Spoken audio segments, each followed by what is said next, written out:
Halo semuanya, perkenalkan nama beta Huber Stefan Makatita dengan NPM 12155201240083. Beta berasal dari Universitas Kristen Indonesia Maluku, Fakultas Ilmu Komputer, Prodi Informatika. Pada kesempatan kali ini, beta akan membawakan beberapa materi singkat terkait dengan mata kuliah aljabar linear. Dan beberapa materi singkat itu terbagi atas 3 soal. Yang pertama itu mampu mengidentifikasi persamaan linear. Yang kedua, mampu mengubah bentuk sistem persamaan linear menjadi suatu matriks. Dan yang ketiga, mampu menyelesaikan sistem persamaan linear dengan operasi baris dan eliminasi Gaussian. Oke teman-teman, jadi menurut kita persamaan linear itu sekumpulan dari dua atau lebih persamaan linear yang memiliki variabel yang sama. Dan yang kedua, mengubah bentuk sistem persamaan linear menjadi suatu matriks.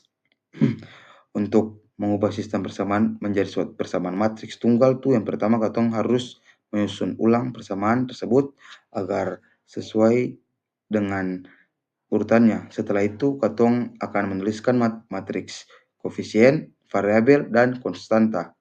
Setelah itu katong memulai proses penulisan tiga matriks yang membentuk persamaan matriks tersebut. Ya teman-teman, ini adalah contoh soal terkait dengan persamaan linear menjadi suatu bentuk sistem persamaan linear menjadi suatu matriks. Jadi pada pertama akan matriks A tuh katong bisa lihat koefisien dari X yaitu pada baris yang pertama tuh ada koefisien dari X yaitu 12 dan koefisien dari Y negatif 15 dan koefisien dari Z yaitu 3.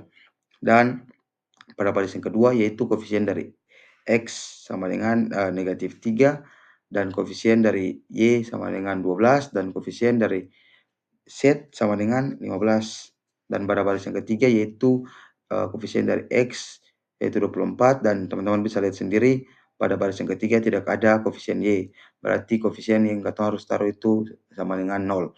Dan yang terakhir yaitu koefisien dari Z negatif 3. Dan pada matriks X-nya itu matriks X-nya itu katong bisa lihat dari akan di soal ada variabel dari persamaan linear itu ya yang berarti itu X, Y dan juga Z. Dan pada step yang terakhir katong bisa katong memasukkan nilai-nilai konstantanya. Yang pertama tuh di barisan pertama ada negatif 3, barisan kedua ada negatif 9 dan yang terakhir ada negatif 15. Dan pada soal yang terakhir yaitu mampu menyelesaikan persamaan linear dengan operasi baris dan eliminasi Gaussian. Jadi teman-teman menurut beta cara menyelesaikan persamaan linear dengan operasi baris dan eliminasi Gaussian itu ada terbagi atas dua itu kalau menurut beta teman-teman.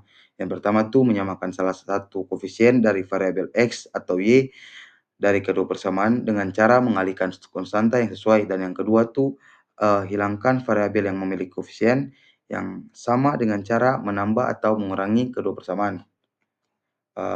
Mungkin itu saja dari beta. Jika ada salah kata atau kurang, mungkin teman-teman bisa bilang pada beta langsung secara pribadi dan beta akan berusaha untuk kedepannya lebih baik lagi teman-teman. Sekian dan terima kasih teman-teman.